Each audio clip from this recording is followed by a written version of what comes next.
Mesdames, Mesdemoiselles et Messieurs, merci de vous avoir encore très nombreux sur nos deux chaînes partenaires, Direct News Télévision, mais aussi Bingo Télévision, où vous êtes en train de nous suivre en ce moment, où nous revenons un peu en vitesse parce que nous avons une très mauvaise nouvelle à vous annoncer, une nouvelle en général, mais aussi dans l'opposition et en Canabiso. Alors, le collège, pas si tellement makasi pour la biso congolais.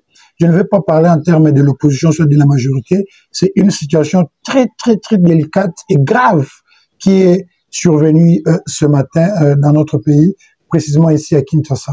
Mais avant, on a quand on a vivre, quand on a sujet na biso pena pour la hôtel Sabino ezali ni lekani na kosenga na bino na ba oyo boza déjà abonné, bo liker, bo partager.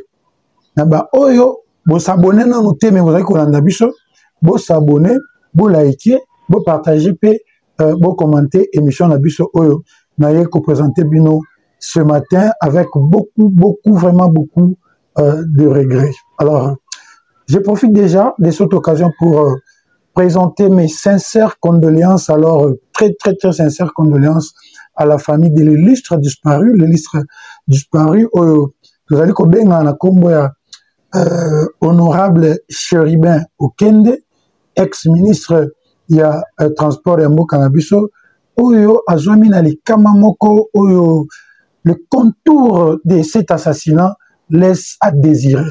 Le contour de cet assassinat vraiment laisse à désirer. Ici, je ne vais pas parler en termes de l'opposition ou de la majorité ou de quoi que ce soit. Je parle en tant que Congolais autour des circonstances où il s'agit que Chéribin Okende, parce que Chéribin Okende, c'est un homme très bien, un homme que moi je témoigne très bien. Il n'avait ni rancune avec ceux du pouvoir, il n'a ni rancune avec ceux de l'opposition. Il était là, il était avec nous dans l'Union sacrée au pouvoir, il a quitté suivant Moïse Katumbi, il est parti, il est resté en bon terme avec tous ses anciens collègues avec qui il faisait route ensemble dans l'Union sacrée. Mais ce qui est arrivé vraiment, c'est très grave. Cela prouve que Tozo Tambo la main, niveau de sécurité économique s'est dégradé makasi dans la ville province à Kinshasa, c'est pas assez grave, c'est grave. Les Kamekomeli Chéribin Okende lelo na tongo lelo. En effet, qu'est-ce qui s'est réellement passé? Parce que ici, je suis tellement consterné par cette nouvelle, mais je commence à comprendre qu'il y a des gens qui veulent prendre ça comme étant un sujet moroboé, il y a qu'à se faire une santé, soit politique, une santé, soit il y a qu'à bana na likambo mabe comme de Konabiso Chéribin Okende. Nous d'abord de notre côté de l'Union sacrée, nous sommes très consternés et c'est une très mauvaise nouvelle pour nous parce que ce n'est pas le fait que nous n'ayons pas la même vision que nous devons nous créer des ennuis jusqu'à tuer quelqu'un. Non. Ou soit, ce n'est pas que parce qu'il est de l'opposition, c'est la majorité qui est auteur de ce qui s'est passé. Non. Tous, nous sommes là comme étant Congolais, unis et déterminés à attendre les enquêtes sérieuses. Ici, je suis en train d'obliger les services compétents. Vous devez enquêter sur cette question du début à la fin et nous présenter un résultat qui va être quand même accepté, qui va prouver quand même, qui doit nous expliquer les traces de ces crimes de trop. Ça, c'est un crime de trop. Aller jusqu'à tuer un ancien ministre, l'assassiner. En tout cas, c'est un crime de trop. Ici, j'interpelle tous les services de sécurité, tous ceux qui interviennent dans les enquêtes de ce dossier ici, de faire réellement leur travail et nous donner quand même le vrai résultat et que les auteurs de ces crimes soient poursuivis et que des sanctions exemplaires soient posées. Ce n'est pas normal ce qui s'est arrivé, ce n'est pas normal. Mais au moins, on a d'une certaine catégorie, on a une certaine qualité, quelqu'un se permet d'attribuer vaguement l'assassinat d'un Congolais à une partie des Congolais réunis dans l'Union sacrée. Oh non, parce que ma l'Union sacrée, l'Union opposition, il y a un éliminer. Oh non, parce que opposition, il y a un ce qui s'est passé. Je mets en garde tous ces gens-là. Tous ceux qui veulent attribuer cet assassinat à une catégorie, soit à une famille quelconque politique, doivent cesser cette histoire. Ici, il est question d'un Congolais. Un Congolais que nous avons tous besoin un jour pour l'intérêt de notre pays, qui est lâchement assassiné. Et les circonstances de cet assassinat doivent nous être élucidées pour que nous puissions comprendre qui est derrière cette histoire et pourquoi d'abord en arriver jusque-là, jusqu'à donner la mort à un ancien ministre, un député en fonction. Je continue à faire confiance dans les services de sécurité, mais ce qui est arrivé est très très grave même. On doit nous expliquer. La police qui est mise à la sécurité, commis à la sécurité de M. Chéribin Okende, où était-elle pendant l'action? Parce que M. Chéribin, à ce que je sache, un ancien ministre et puis un député en fonction, ces gens-là sont sécurisés. Comment en arriver jusque-là? Où était cette garde? Où était la police commise à sa garde? Nous devons avoir des réponses à ces questions. La police commise à sa garde doit nous expliquer de ce qui s'est passé. C'était quand, à quelle heure, où? Il est sorti comment? Pour aller où?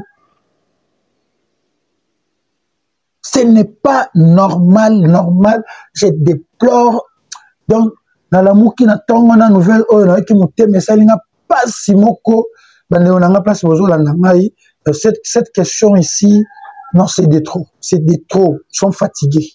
Ils sont fatigués de ces genres d'assassinats lâches des personnalités dans notre pays. Nous sommes fatigués. On nous dit ici, non, voilà, par ces soi-disant journalistes au service du diable dans notre pays, ils nous expliquent des histoires qu'ils ne maîtrisent même pas. Oh non, voilà, Chéribin Okende était invité au niveau de la Cour constitutionnelle et c'est à partir de là où il a été enlevé par des hommes lourdement armés. Eux, ceux qui racontent ça, ceux qui ont vu, ceux qui ont des images de son enlèvement par ces hommes lourdement armés, il est temps de présenter ces images, il est temps de présenter ces éléments auprès de la justice, auprès des services qui enquêtent. Parce que vous affirmez que Chéribin Okende a été enlevé par des hommes armés, en tenue civile, lourdement armés. Alors, vous devez nous présenter ces histoires, ces éléments-là pour que la justice, les enquêtes soient faites normalement. Ça ne va pas seulement s'arrêter par vos petits tweets que vous êtes en train de faire sur Twitter ou sur Facebook, dans des réseaux sociaux. Ça ne va pas s'arrêter là. Vous devez aller jusqu'au bout en nous présentant les images des gens qui ont enlevé M. Chéribin Okende, parce que vous avez affirmé dans vos tweets, et puis retenez que tous vos captures ont été faites. Tous vos captures ont été faites. Ce n'est pas normal que vous puissiez affirmer, des faits sur un meurtre, un assassinat. La Cour constitutionnelle avait invité M. Chéribin Okende. Selon les informations à notre possession, M. Chéribin Okende a écrit à la Cour constitutionnelle que la date qu'on lui avait invité, il était indisponible. Il a demandé que l'on puisse repousser de 24 heures la date pour qu'il se présente. C'est-à-dire, s'il était invité pour ce jeudi, il avait déjà demandé qu'il se représentera peut-être le vendredi.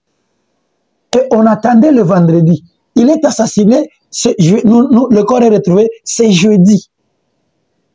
Et il y a quelqu'un qui, avec son petit téléphone, assis quelque part sous un arbre, en train de dire que non, voilà, il a été invité à la Cour constitutionnelle. C'est à partir de là qu'il a été enlevé par des hommes lourdement armés en tenue civile. Et lui qui affirme cela doit être poursuivi. Il doit nous expliquer parce que lui détient ces informations.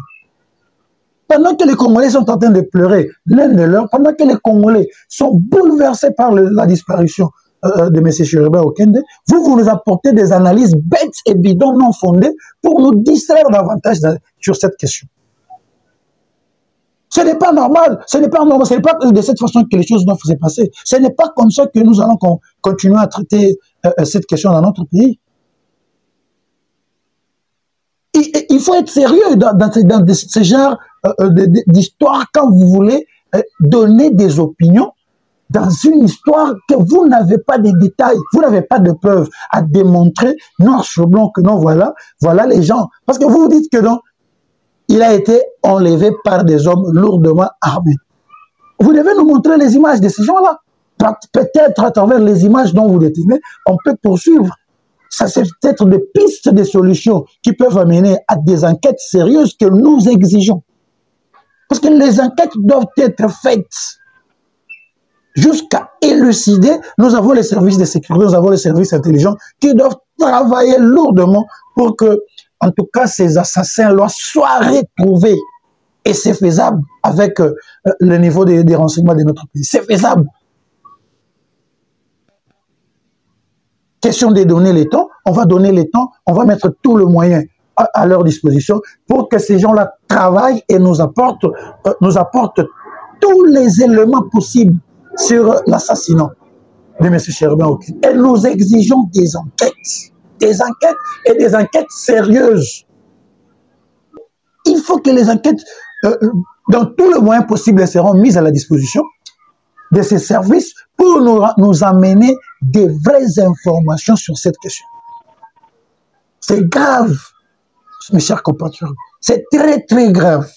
Ici, aucun Congolais sérieux ne peut pas se battre la poitrine pour dire que non, c'est une façon d'affaiblir un camp pour l'avantage des nôtres. Ça, c'est faux. Aucun Congolais sérieux ne peut pas battre la poitrine pour s'approprier ces crimes. C'est que ça, c'est un crime que nous devons dénoncer à tous les niveaux, sans se prévaloir d'être d'un camp ou d'un autre camp. Mes chers compatriotes, les analyses bidons et bêtes qui sont en train d'être faites par ces soi-disant journalistes proches d'un camp ou d'un tel autre camp doivent cesser. Ici, il est question de l'assassinat d'un de nôtres, d'un compatriote comme nous tous, et nous devons tous nous mettre en bloc et exiger des enquêtes sérieuses pour que les auteurs de cet assassinat expliquent à la justice quelles sont les motivations, qui est derrière ça, pourquoi en arriver jusque-là. Ils voulaient quoi qu'il n'a pas donné pour qu'on en arrive jusqu'à l'assassiner comme ça. Parce que c'est grave, c'est grave. Chers compatriotes, en tout cas, merci de nous suivre de partout où vous êtes en train de nous suivre. Merci de rester branchés, merci de vous abonner, merci de liker, puis de partager les liens. Et merci de partager aussi la douleur que le Congolais est en train de partager en ce moment avec la disparition de M. Chérubin Okende. Que son âme repose en paix. Nos sincères condoléances à sa famille. Nos sincères condoléances à sa famille biologique, politique et tous ses proches. Voilà pourquoi je suis ici en train d'interpeller la conscience de tous les Congolais. Ici, il n'est pas question des ancrages politiques ou des familles politiques que ce soit ici. C'est la disparition inattendue de notre compatriote qui était utile, pouvait encore être utile et faire quelque chose pour l'intérêt de son pays, qui s'en est parti comme ça. Lâchement, il est parti pour des intérêts de certains imbéciles et macaques. Téléguidés, je ne sais pas par qui. Vraiment, c'est grave ce qui s'est passé, très grave. En tout cas, nous condamnons en attendant les enquêtes qui doivent être menées. Et nous allons revenir pour vous présenter encore ce qui s'est passé au juste. Parce que les services de sécurité vont nous le dire, nous allons expliquer en détail parce que nous attendons ces enquêtes. Nous ne va pas laisser ces dossiers. Hein. Nous attendons les enquêtes. On doit nous dire, on ne doit pas enterrer Chérubin avant que les enquêtes sérieuses et que les résultats nous soient démontrés. Nous attendons cela. On ne doit pas l'enterrer comme ça, parce qu'après seulement son enterrement, tout va être effacé. Nous allons exiger qu'avant son enterrement, que la famille prenne leur mal en patience, avant son enterrement, on doit expliquer aux Congolais quelles sont les circonstances qui ont amené jusqu'à son assassinat. Nous sommes conscients que nos services de sécurité, nos services de renseignement en sont capables d'en arriver jusqu'à nous présenter ces auteurs de ces crimes. C'est de là que nous sommes maintenant, nous allons maintenant nous focaliser et nous allons attendre jusqu'à ce que ces résultats nous soient présentés. Alors, mes condoléances au peuple congolais, mes condoléances au président de la République qui a perdu un Congolais de plus. Là, je présente mes sincères condoléances au président de la République, au gouvernement congolais, mais aussi à l'ensemble de tous les Congolais, de partout où vous me suivez, parce que nous avons perdu un être très cher pour nous. Très cher. Chérubin Okende était cher pour nous, Congolais. C'est un compatriote qu'on devait protéger, un patriote qui n'avait ni des rancines, ni quoi que ce soit avec les gens. Mais voilà, problème là où il n'y a pas de problème, là où ils nous ont amenés à l'irréparable. À l'irréparable. Mes condoléances au président de la République, au gouvernement et à tous les Congolais qui me suivent en ce moment de partout. Alors, au deuxième point, mesdames, mesdemoiselles et messieurs, je vais parler de cette question de l'Est de notre pays où le vice-premier ministre, ministre de la Défense et ancien combattant, Jean-Pierre Bemba avait, lors d'un conseil des ministres, sollicité auprès du président de la République la convocation d'une réunion des ministres de défense membres de l'IAC, afin d'évaluer la mission de l'IAC, de la force sous-régionale, la force régionale et sous-régionale de l'IAC sur le sol congolais. Catégoriquement et stratégiquement, tous ces ministres membres des pays membres de l'IAC ont stratégiquement refusé cette rencontre, cette invitation, alors que c'était une invitation sur laquelle on devrait savoir, d'abord à travers les ministres de défense, quel était l'objectif d'envoyer leurs militaires sur le sol congolais afin de participer dans la force sous-régionale qui devait traquer, déloger le M23 sur le sol congolais.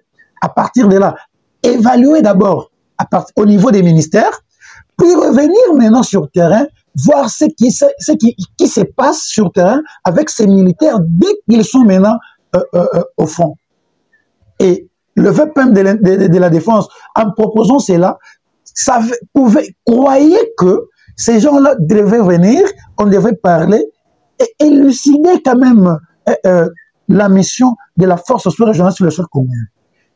Du coup, stratégiquement et politiquement, ils ont donné des raisons non fondées. Ils ne sont pas venus et puis cette histoire est passée. Mais comment évoluer sans pour autant évaluer le niveau où le travail est en train de se faire sur le terrain? Comment la mission est en train d'être exécutée sur le terrain?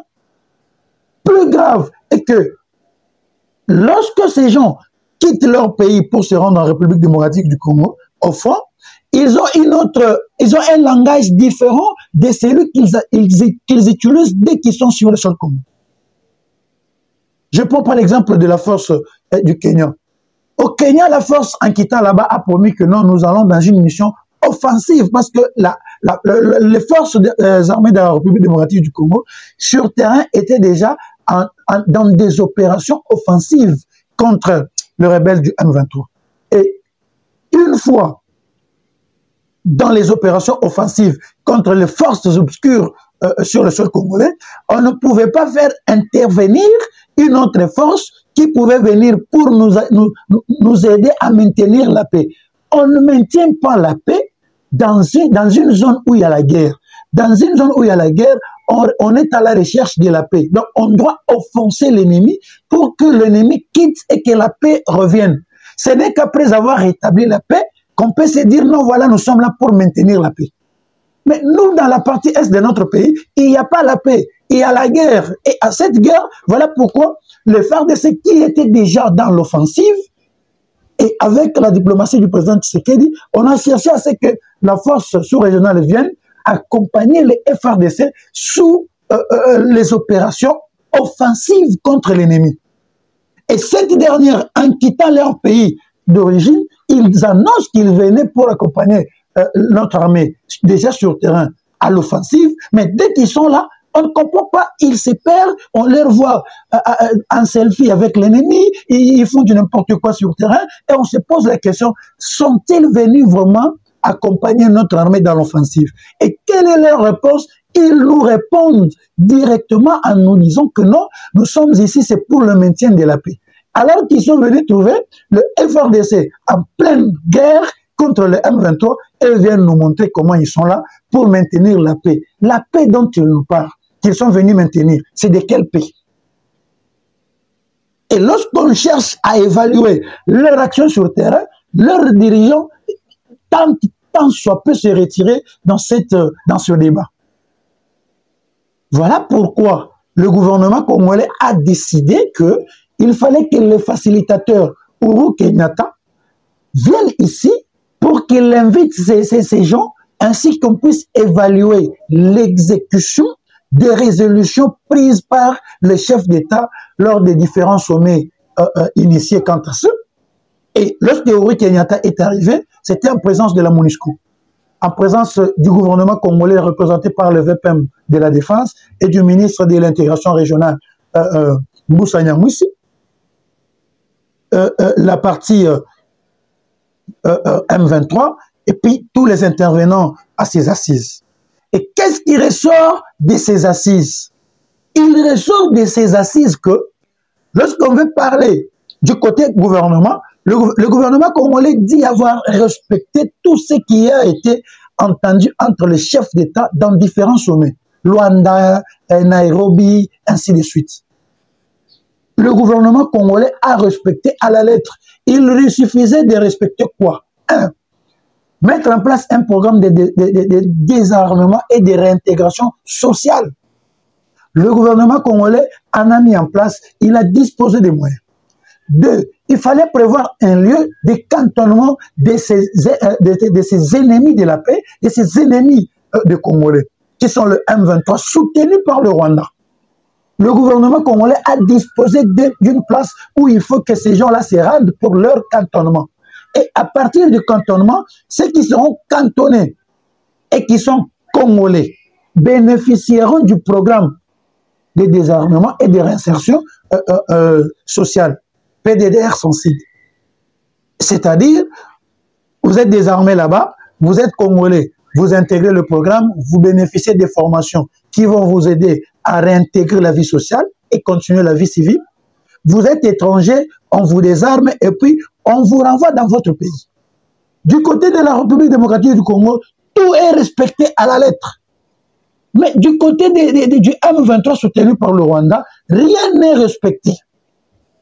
Rien n'est respecté.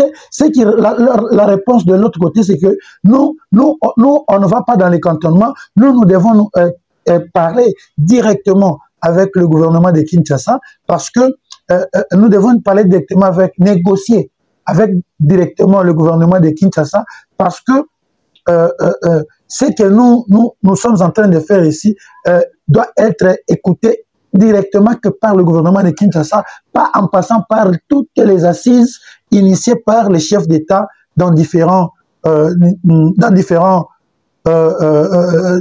assises, sommets ou quoi que ce soit.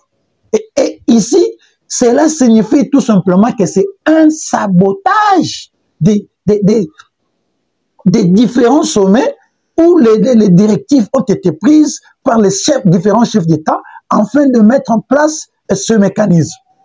Et face à cette évidence, le gouvernement congolais n'a qu'une seule décision.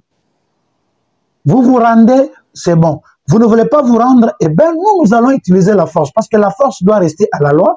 Et le président de la République l'a relevé lors de son récent interview avec Madame Tina Salama, le président a informé à ces derniers que actuellement, en ce moment où nous sommes en train de parler, la santé militaire de notre pays, sur tout le plan équipement, effectif et ainsi de suite, est en très très bonne santé. C'est-à-dire, si vous ne voulez pas respecter les engagements pris par vos représentants dans les différents sommets des chefs d'État, membres de la sous-région, eh bien, attendez-vous à la force. Et nous allons appliquer cette force, nous allons exiger, nous allons exiger le respect des frontières congolais par tous ses voisins. De l'Est, de l'Ouest, du Sud et du Nord, tel que vous êtes, vous devez apprendre que la santé militaire de notre pays a été revue à la hausse. Nous sommes équipés de tous les moyens, c'est-à-dire pour le compte du M23, le gouvernement congolais a présenté aux facilitateurs la réalité et on a dit tout simplement tout ce que nous avons pris comme engagement, nous avons réalisé. Nous attendons de leur part et nous n'allons pas attendre infiniment. Donc, dans un bref délai, s'ils ne veulent pas respecter, nous allons passer au feu. Nous allons passer à la réaction et ce qui va venir viendra parce que ici, toute la communauté internationale est informée. Les Nations Unies sont au courant et ils voient la volonté du gouvernement congolais à passer dans un chemin, dans un processus de paix pour éviter l'effusion du sang. Et la communauté internationale, les Nations Unies et tous les organismes internationaux sont en train de voir comment le M23 est en train de s'entêter parce qu'il reçoit toujours le soutien de son père, de son géniteur qui est le Rwanda. Et lorsque nous allons faire respecter les frontières congolaises, nous n'allons pas tenir compte de tout ça. Nous allons faire en sorte que les frontières de notre pays soient respectées par qui que ce soit. Qui que ce soit doit respecter les frontières. Voilà pourquoi nous avons présenté auprès du facilitateur le regret du gouvernement congolais à travers le Rwanda qui ne cesse de soutenir le M23. Et lorsque nous allons attaquer, nous allons attaquer le M23 et son soutien. Et le soutien du M23, qui est le Rwanda, doit sentir que nous sommes maintenant. Nous avons épuisé toutes les phases avant-guerre. Maintenant, cette fois-ci, nous allons passer aux phases finales qui est, bien évidemment, la guerre. Et à la guerre, c'est comme à la guerre. Comme dit-on, qui veut la paix prépare la guerre. Nous avons fini les phases préparatives de la guerre. Maintenant, cette fois-ci, nous allons passer à la guerre. Je salue aussi le peuple de la défense pour sa détermination, parce qu'il est déterminé à faire respecter les frontières de notre pays à travers la tâche qui lui a été remise par le président de la République, son Excellence Félix-Antoine Tshisekedi, et mettre fin une seule fois pour toutes à cette insécurité qui sévit dans la partie est de notre pays depuis des décennies. Depuis des décennies, mesdames, mesdemoiselles et messieurs. Et cette fois-ci, c'est la phase finale et nous allons terminer cette question avec la bêtise du Rwanda qui soutient son armée et sa branche sur le sol congolais au nom du M23. Madame, mesdemoiselles et messieurs, voilà ce que j'avais comme les informations à vous donner pour aujourd'hui. Mais avant de terminer, je vais épingler ce qui s'est passé la semaine passée. La semaine passée, là, je vais parler précisément de l'Institut supérieur des commerces IEC en sigle, où je suis en train de saluer le comité de gestion, qui en ce moment est en train de travailler, de rendre un très bon service à la population congolaise en général, mais en particulier les étudiants de cet institut supérieur. Aujourd'hui, entre les mains du professeur Edson qui est l'actuel directeur général de cet institut, mais aussi avec toute son équipe composée notamment du professeur Michel Nzeza, qui est le secrétaire général académique, du professeur Abdallah, qui est le secrétaire administratif, le secrétaire général à l'administration, le professeur Abdallah, mais aussi les 04 et puis 05 dont j'ai salué aussi dans cette émission. j'aimerais un peu apporter une précision d'une petite mésentente ou soit incompréhension qui s'est passée au courant de la semaine passée. Il s'agissait ici d'un recrutement, des gens qui s'est passé dans cet institut, dans les domaines précisément de l'administration, mais qui a été faite en violation, hein, soit des procédures au niveau de l'administration, c'est-à-dire dans la décision du ministre portant fonctionnement des instituts supérieurs et universitaires, les attributions sont réparties selon les fonctions. C'est-à-dire, s'il y a quelque chose, il y a peut-être un besoin, ce besoin s'est fait représenter par le représentant du secteur. Ici, il s'agissait du secteur de l'administration. C'est le chargé de l'administration qui propose, qui présente un besoin et le comité de gestion traite cette proposition et il donne des résolutions. Mais ce qui s'est passé à l'ISC en termes de recrutement des membres de la police universitaire qui relève de l'administration a été fait d'une manière unilatérale, c'est-à-dire le chargé de l'administration, parce qu'il s'agit de son secteur, n'a pas proposé